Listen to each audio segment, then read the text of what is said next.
Yo, what's up, guys? My name is GLOCO, and welcome back to the letter. Woo! This is turning out to be like a weekly upload thing, like an anime series. But hey, I'm glad that we're back, and we're now in part 17, guys. During the last part, Marianne had another dream, which brings us here, okay, with this twins. They look absolutely gorgeous, by the way, Hannah and that other girl. Anyway, here we go. Let's continue. Marianne! How long have you been standing there, dearie? Come join us, Marianne.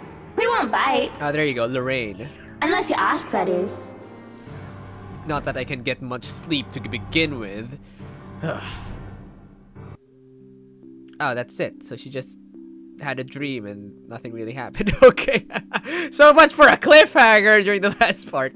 Alright. So do people ever have the feeling that they're working on something they really enjoy, but still it eventually tires them? Oh my god, this is exactly how I'm feeling during the past weeks and month, Wow, holy crap, this game really speaks to me on a spiritual level. To explain, guys, been doing YouTube for almost 3 years now. I absolutely love doing it. Okay, it's so much fun talking with you guys, entertaining you guys. It's the dream for me. However, it kind of tires me out in some point. Okay, but still, I still love doing it. It's just tiring. It just comes to the point where you're doing something you love, and the thing that you're doing, it turns into a job, which means you practically need to do it, but it's far from your usual routine of just having fun and stuff like that. So I hope you guys understand. I think a lot of you guys who are watching this are also probably experiencing this right now. Like, I do hope that what you're working on right now, or the career you've chosen, is something that you really love, and I'm pretty sure that at some point in your career you've felt this, but that doesn't mean that you want to quit or anything. We're just human, guys. We get tired. All right, anyway, let's go, because honestly I've been feeling like this. You have certainly exceeded expectations, Marianne. Everything looks so marvelous, and in such a short time too. So moments like these make all the hard work worth it. Definitely. Well, I can't take all the credit. People have certainly been enthusiastic about the idea of working on the Wright mansion. There won't be any more problems unless Mr. Wright has any more objections about the second bedroom. Oh yeah, the kiddie bedroom. Oh, no. We proceed with that room as planned. I already agreed to him having his greenhouse and his vineyard and his stables. He may as well let me have this one thing. We're only about halfway done, but the honest satisfaction on a client's face is enough for me to push through. Let's face it, in between my exasperation at Mr. Wright's antics and her, I've been burning the candles at both ends. I can't even close my eyes without seeing a dead girl's face. Dead girl. Dead. She's dead. I have to keep reminding myself that burning my feelings as deep as they're buried, they buried her body 6 feet under. I shouldn't waste so much time with someone who's supposed to be gone. I've wasted so many years thinking about her already. There should be no need to bother myself with the dead, when I should be bothering myself with the living. Too bad the living are usually as complicated, if not more than, than ghosts of the past. But don't you have a party? Yes. But Luke's just being a sweetie, you see. That friend he's visiting. He's having marital problems, and he's just trying to cheer him up. Oh. It's even more complicated when the living in question is a pair of rich and famous socialites way past their honeymoon phase. And I've been somehow roped into being a relationship counselor. They've been married for a long time, and they've hit how do they say it? A rough patch. His wife has a drinking problem and can be very neglectful. The poor thing really does his best to be a good husband. Oh yeah, she's reversing the roles here. I remember this part during Hannah's playthrough. But it's never enough for her. Sometimes I think it's the years. Maybe it's been so long that they've lost that romantic spark. What do you think? If I'm going to be completely honest, I need to ask, This is about you and Mr. Wright, isn't it? Suppose it is. What would you tell me? Then, I tell you it's none of my business. I tell you that I don't want to meddle. But, if the troubled husband with the neglectful wife asked me for my honest opinion, I'd say that he shouldn't base his happiness and his self-worth on someone else. Maybe he should try being independent for a while. See what it's like when he isn't trying to please someone else and doing things for himself. Everyone's supposed to be their own man or woman, right? A bit of breathing room never hurt anyone. We shouldn't let our fear control our lives. Why she thinks a single woman like me will be the best source of relationship advice is beyond me. Still, I talk and answer to the best of my abilities. Without realizing it, I'm already pouring out a part of me that I had thought were long gone. I'd like to believe my words will be of some help to Mrs. Wright. If I'm honest though, they are of some help to me, like some weight have been taken off my shoulders. Lorraine. I really should handle what's left of the work. You won't be attending the party? Oh, you really must, Marianne. The weight of what happened to her hasn't left me yet, did it? Maybe. I'll try to stay and chat. Maybe grab a few bites and a drink, but I can't be around for the entirety of the event. My apologies. Busy, busy, busy. You must stay a while. I'd love for you to meet some of my friends, and they're ever so excited to meet you. You need to say hello to the Lees, at least. If it wasn't for them, I'd never even heard of you. Maybe it's about time I changed that. We'll see. So, if I can be excused? Certainly. You'll have to excuse me as well. I must attend to the party before any early birds arrive. Because, believe me, they will throw a fuss if things aren't ready, even when they're not supposed to be here until an hour later. Though I shouldn't dwell on the dead, I shouldn't just callously forget about them too. Saying that I have work left to do is an easy enough excuse to make. I know how other people see me. They see someone so obsessed with their craft that she will so easily miss things like a party for it. Outside the parlor, people hurry about here and there in preparation for the Wright's grand housewarming party. None spare me a glance as I slip past them, each working on their appointed roles and not daring to slack off while they work for what is probably the most powerful couple in Luxburn. I make it into the kitchen with ease, the wine cellar being my final destination.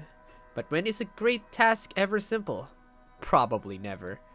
And this is a great task, isn't it? My greatest one yet that is worthy of being called a quest. I'm not acting as Marianne McCulloch, the professional interior designer, when I choose to lie about being too busy for a party. I am Marianne McCulloch, a lawful neutral cleric with 9 points in wisdom and 8 in charisma. Just thinking of it like that makes it a bit cheesy, but it helps with the fear. It helps overcome the insane thought that I'm actively seeking out something that has been plaguing me for years. I might face my worst nightmare, or I might see nothing and find my self-imagined grand quest fall flat. Self-imagined, sorry. And who would have thought that the gatekeeper to my final quest would be someone I thought would be a valuable ally? Schnell! Hurry up, you snails! We are on a deadline and you are wasting my time! The butler comes from the cellar and into the kitchen, tailed by a couple of others, people who I assume are most likely chefs and bartenders. He raises a brow, seeing me just standing there by the hatch, by the trap door. It almost looks like he's going to throw me out for being in the kitchen without permission. But then he motions for the others to disperse and familiarize themselves with their surroundings. Meanwhile, he continues to stand there, preventing entry into the darkness beyond. What are you doing here, Fraulein? This is not the place for guests or in an architect right now. I request you leave. I was just looking around for any last-minute things, yes? Yes, you have been doing that a lot. Looking around, snooping about. Now is not the time for such things. If you're not careful, people might think you are up to something. Well, we are. The look he gives me as he says this is almost chilling. If life was a game book, he'd probably be the true neutral warlock guarding the treasure room. A difficult opponent to beat with 9 points in wisdom and 8 in dexterity. Well, I'm not done yet. I actually need to go into the wine cellar. Just need a quick go at the place. So just don't mind me. I'll be out of your hair soon enough. Go outside, enjoy as a party. Bask in the praise and adulation they will no doubt shower you with when the madam speaks highly of you. Surely you've had enough of this stuffy old kitchen by now. You do not want to cause trouble. Both the bratwurst and Hannah want this to be perfect. It would be a disservice and disrespect to toe out of line and risk it being anything otherwise.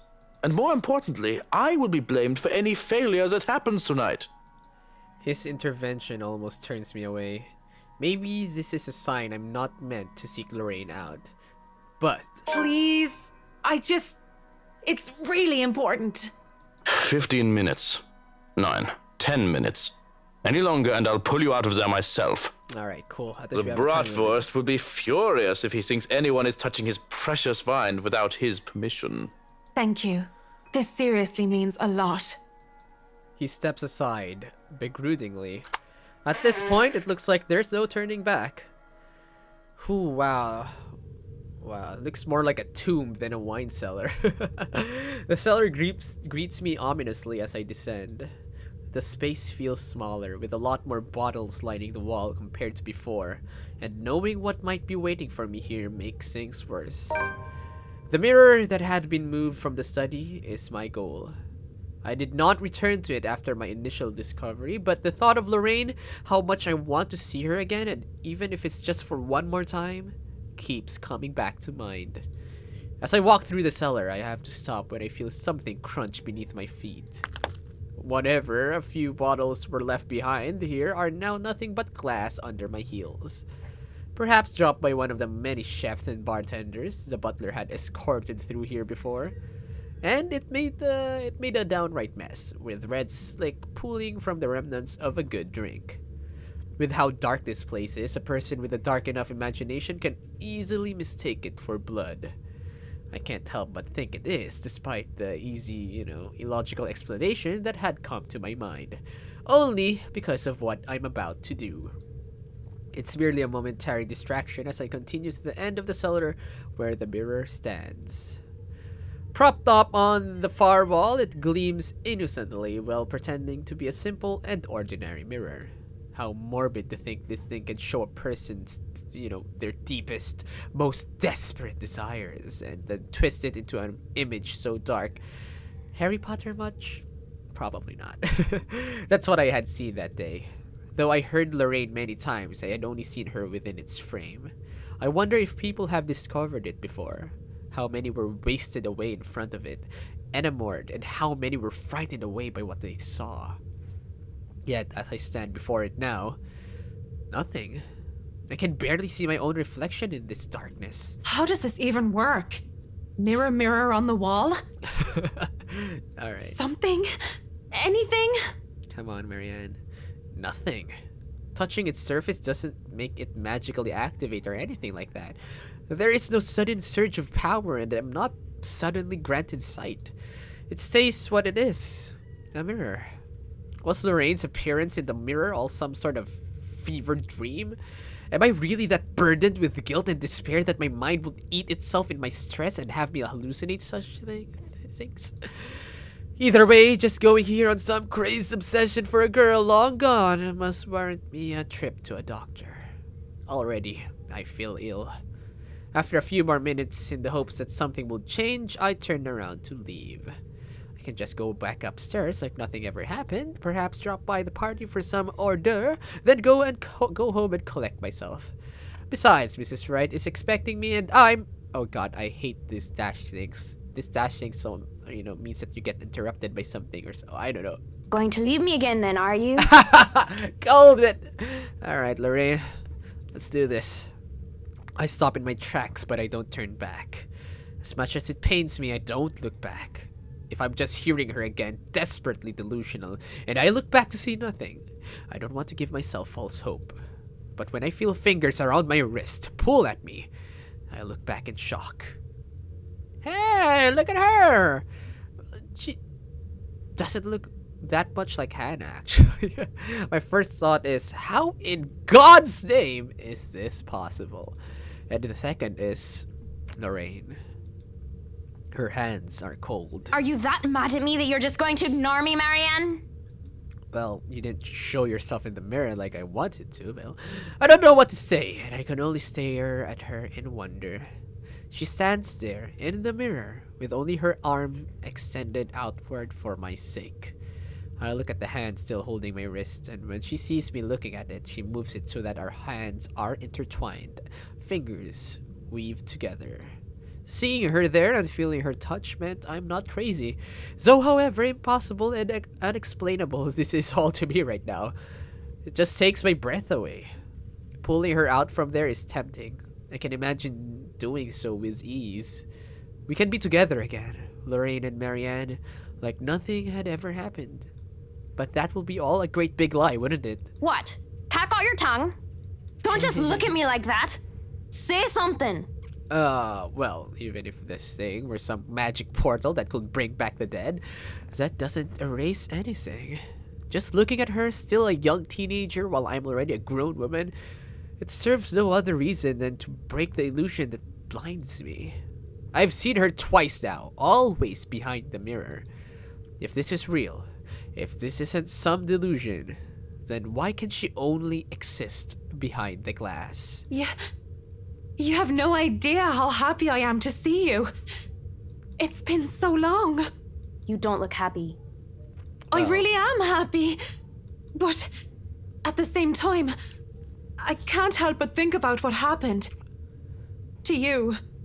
And what does that mean? What are you saying? She gives me this peculiar look. And before my eyes, she moved to step out of the mirror.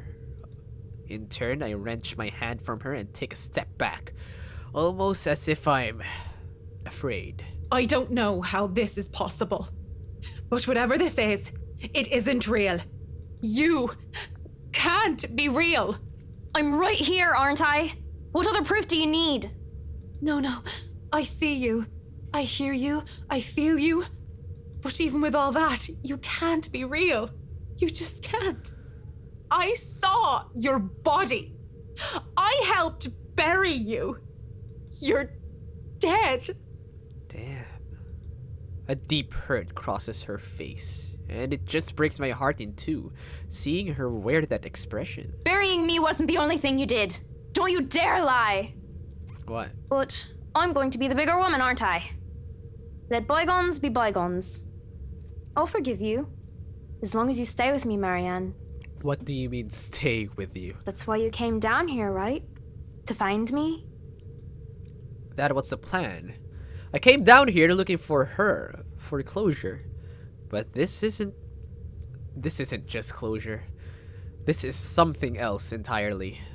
I didn't think I would be forced to make such a choice. Oh shit, do I leave or do I stay? Oh god! God damn it. Alright. You know what? If it was me, I want to move on. Alright, I want to move on, and I need to move on. If I stay, that means I haven't accepted everything yet. That I'm guilty as charged and all that stuff. So, we need to move on, guys. We have to graduate from this. Okay? We don't move on, it's just gonna eat us up until we die or something. So, there you go, Marianne. I hope we do the right thing. Need to move on. Closure. That's all I came here for. Whatever this is, it might as well all be just a devil's trick. And I might as well make some use of it, right? I say nothing at first, for fear of angering whatever phantom this is. I take Lorraine's hand and bring it up to my lips, pressing a kiss to her knuckles. She takes it as some sort of invitation to pull me along, to step back into the mirror until only her arm is extended again. I should have been more honest back then, both to you and myself. I know it's too late. I'm sorry.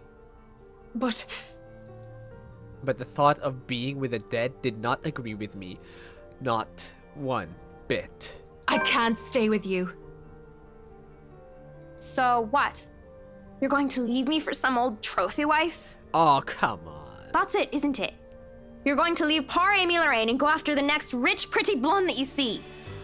This is a mistake. All these years, guilt has been my driving force. I felt so guilty for what I did, what I didn't do. She thinks she can guilt me into being complacent, but she realizes otherwise as I pull my hand from her. And going by the look of anger on her face, an anger that runs cold, she did not like the fact that I'm not some puppet on a string. Had she chosen her words carefully, I could have accepted whatever punishment Lorraine chooses to give me. Guilt had run my life, and it might have very well ended it, because I deserved it. But what I did to me. The blood in my hands is mine, not yours. Whoever or whatever this shadow is, my gut tells me she's not Lorraine. Yet I keep talking as if she is. I broke your heart, not your neck. Damn. Don't you dare deny it! It was your fault! Lorraine wouldn't say that! Because I loved you more than I dared to admit? Yes, that was my fault. But I never meant to hurt you like that.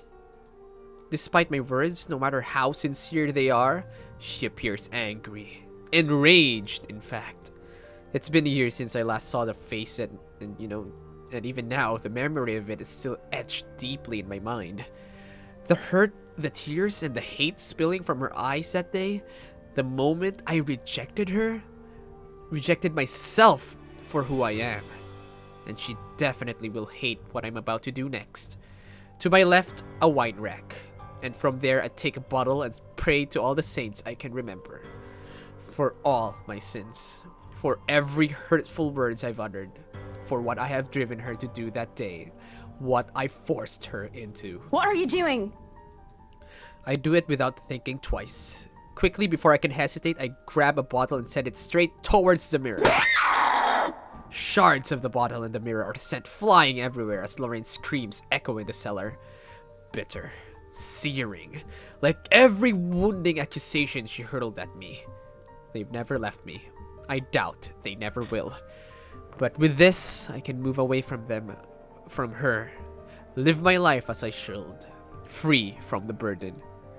Her burden.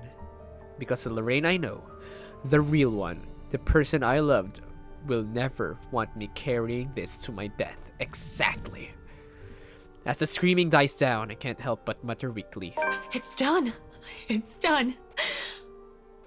Oh, Lorraine. Forgive me, Lorraine.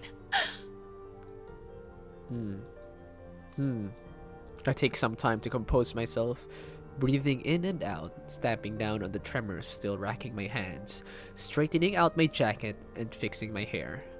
All a weak attempt at returning myself to someone resembling my normal self.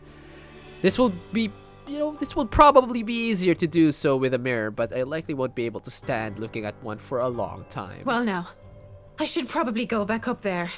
Party to attend, rich socialites to do business with, and food to eat. Alright. Mrs. Wright will be happy if I make some time for it anyway. Yet one last time to the shattered glass beneath my feet. I'm sorry, Lorraine. May you see God's light on the path. Turning around to leave, and for good this time, the uneasy smile on my face falls as I see Lorraine whole and well. Come on, Mac. You really didn't think it would be that easy, did you? You get bonus points for trying. Oh, come on. But you should know an 8 in charisma is not enough to turn undead. She advances towards me, backs me against the wall. I can't even reach for another wine bottle without putting myself within her reach. Despite my earlier bravado, I didn't think she'll be able to exist at all without the mirror. Can you blame me though? It's not like I'm an expert on the supernatural. That's not... You shouldn't be... What? After the mirror? Did you think just moving on will erase what you did to me? You're nothing but a murderer, Marianne. A murderer! Stay back. You're not real. Leave me alone. Stop. I'm trying to move on with my life, so why won't you let me? Please. Just get out of my head and leave me be. I try to find an exit when there's a click. The next thing I know, I'm falling back into darkness. Oh god! I fall on my back and the door slams shut behind me. In a daze, I look around warily and find myself in another room entirely. Oh, hey, look at this. It's a freaking dungeon. On the other side of the wall, some sort of secret passage, perhaps an underground tunnel that has me wary and frightened. It also proves that the oddities in the mansion's floor plans are a lot more than just little discrepancies. That means a lot of people are still here. You know, some person that must have been going in and around here because there are torches lighting up. Okay, lit up, sorry. I expect Lorraine to jump out at me from the darkness at any time. A breeze blowing through the tunnel has me relieved, though, at the idea that there is still a way to escape, you know, should that happen. That is way better than being trapped underground with only God knows what that was. A funny thought comes to mind as I start walking to where the exit might be. I think about how Mrs. Wright will be so disappointed if I didn't show up to the party. I imagine how furious Mr. Wright will be for breaking one of his wine bottles. Even Johann's reaction comes to mind, though I don't really know, with that guy. One thing's for sure is that I will be calling Cam and Haruna for a drink as soon as I get out of here. Oh, fucking hell. Of course, the freaking ghost bitch will appear. That noise has me wary. Ah, look at you! A ghastly thing. A corpse of a woman leans on the wall. Her arms and limbs, almost every inch of her lithe body is peppered with wounds and rotting flesh. And it is then that the putrid smell of blood and gore hits me, making it so that I don't even question how I missed it in the first place. Oh, God. How long has this been here? Oh, that smell. Oh, you're a nasty one, aren't you? I flinch as the thing twitches. Hey, look at you. They look actually like, Marianne in a way. And as soon as it opens its eyes and looks at me with a smile, there's nothing on my mind but horror. I break into a run. Come on, Lorraine. Go, go, go. I try to keep on running no matter how much my legs and feet scream at me to stop. I keep going, even when I look back and see nothing of her anymore because I can still hear her. The scampering of her feet, the words she tries to form with her bloody mouth, and the painful sounds of bones grinding against each other as she moves closer and closer to me. How long are these damn tunnels? There's a split second where I know that thing is right behind me. A strange sensation creeping over my limbs when her presence looms over me. And then suddenly, I can't even do anything before I'm yanked by the hair and pulled back. Still, I struggle, up until I'm thrown to the side like some rag doll. I hit the ground on my side, and the musty smell of old hay that reaches me is my only indication that I'm still alive. Please don't hurt me. Oh, yamete. Oh god, my body hurts and I keep my eyes shut tight, afraid of what might happen next. What's wrong, Marianne? Are you really afraid of little old me? Oh god damn it, is it you, Lorraine, or is it the ghost? I don't know anymore. Jesus Christ, there's only dread seeing how she's followed me even here. She looms over me, backs me further in the cell that I was thrown in. Please, it's so cold.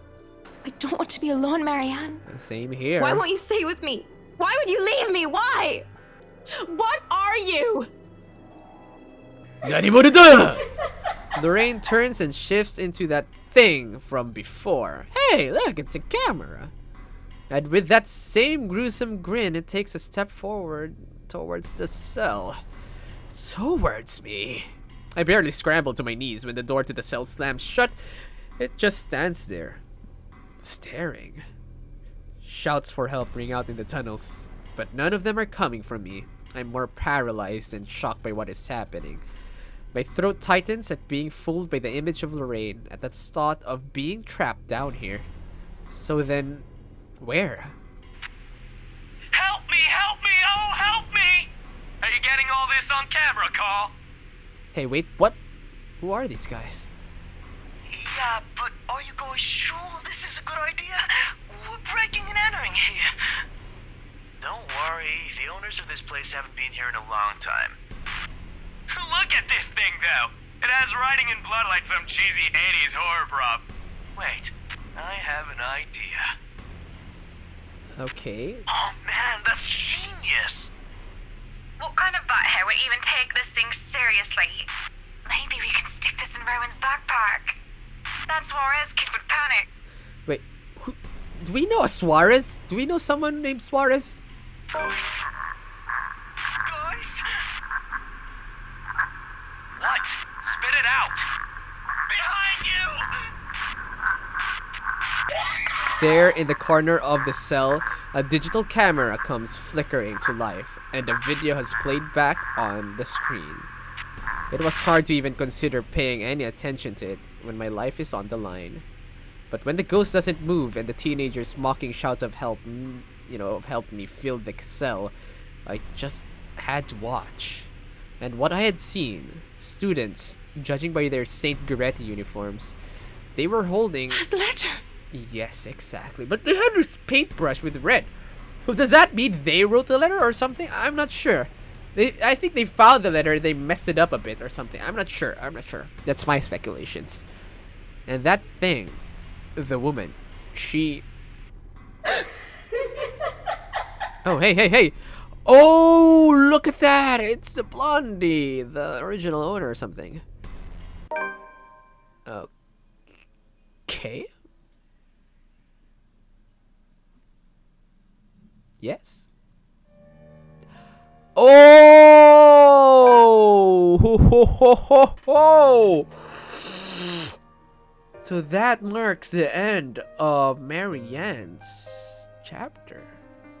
Didn't really see her die or anything, but hey, let's hope she's still alive. Huh. So we're now at Rebecca's chapter. Hey, we're making good progress! So this is how it begins, or so they say.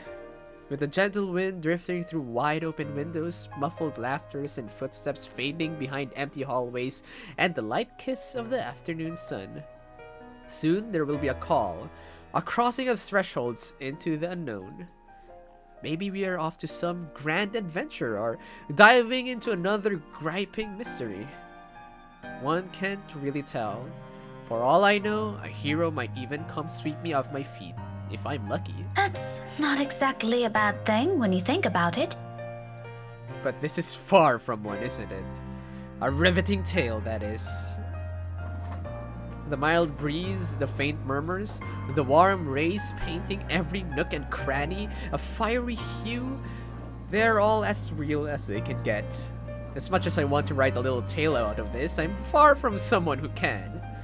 Fleeting fancies, that's what these are. Merely passing through thoughts to occupy an idle mind, while waiting for another busy workday to end. Then again, maybe in another life, I am one. Who knows? But at present, what I have and what I've chosen to be, well... I won't last years here if I find teaching rowdy adolescents a tedious job, will I? Uh-huh. Admittedly, the whole affair isn't exactly as grand or exciting as I had imagined as a child. If I weren't so stubborn and too passionate about the whole idea, I probably would have quit a long time ago. But it's always the kids that makes it worthwhile, isn't it? As if in agreement, as soon as my pen slides into a neat circle against the papers I'm grading, the final bell rings. Like a dam that has opened, students begin piling up out in the hallways soon after. For a short minute, I let the noise fill my ears. Let my mind wander to a place far removed from all the hubbub. Solitary moments like this have come few and far between lately. Even my own home hasn't been as quiet as usually I prefer. Though in hindsight, the entire place hasn't been the same either since Isabella moved in next door. And if her fussing over a minor cold last week tells anything, I might as well throw any idea of solitude out the nearest balcony, so long as she lives nearby. At the memory, my eyes automatically shift over the bottle sitting at the edge of my desk. A chuckle escapes from me as I reach for it. A little ball of energy and enthusiasm. That big baby. A mother hen, she calls me, and then says and does the same thing right after. It's not that I'm unused to being on the receiving end of other people's worries, or I feel any sort of apprehension over her fretting.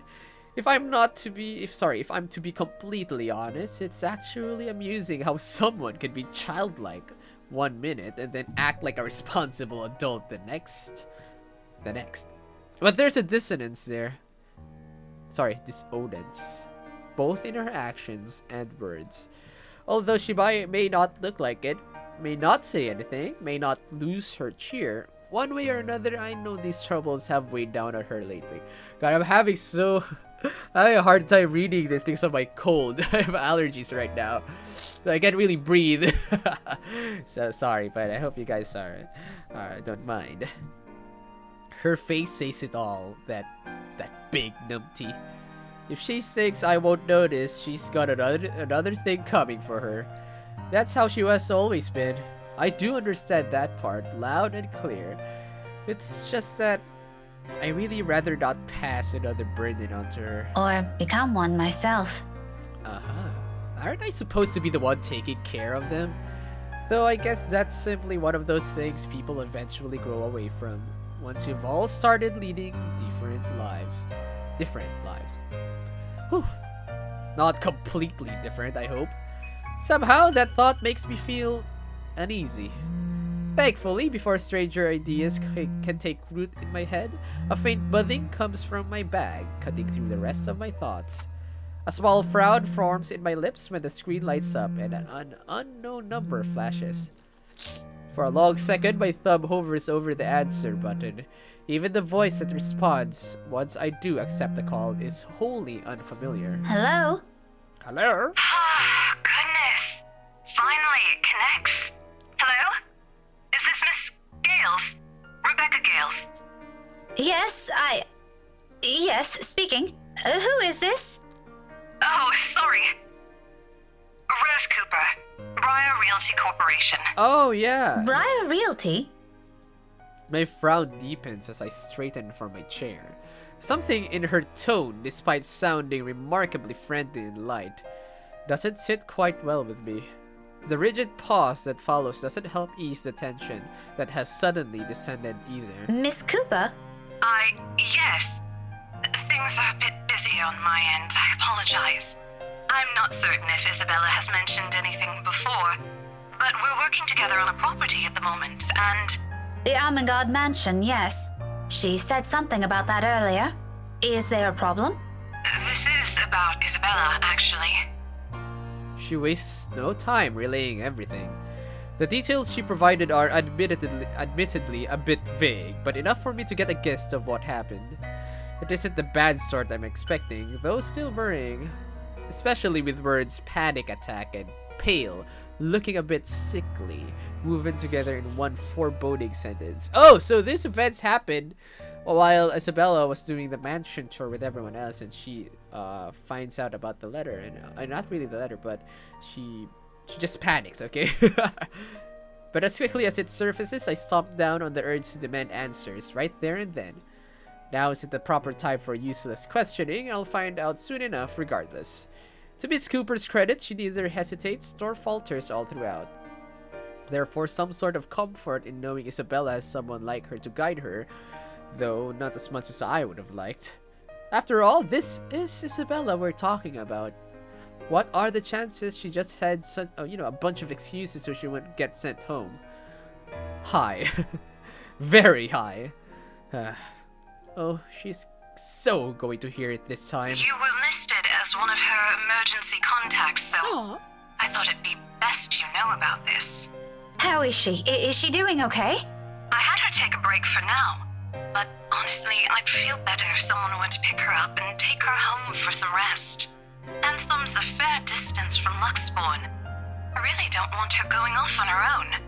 I'd do it myself, but you know how it is today. Big day.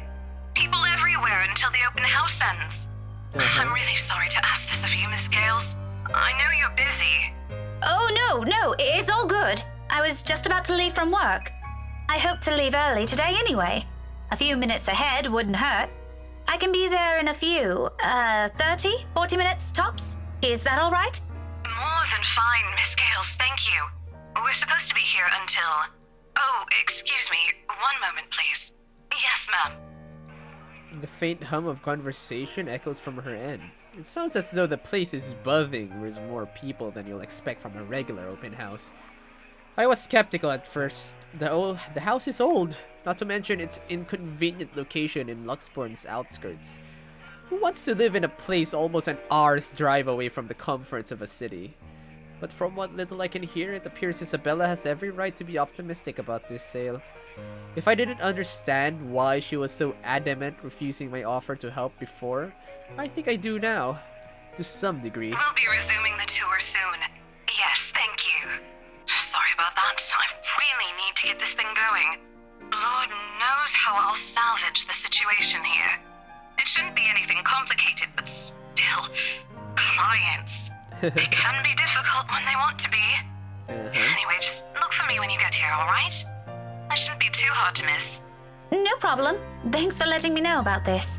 Just make sure Isabella stays put, please. Heaven knows how stubborn that girl can be. Oh, believe me, I know.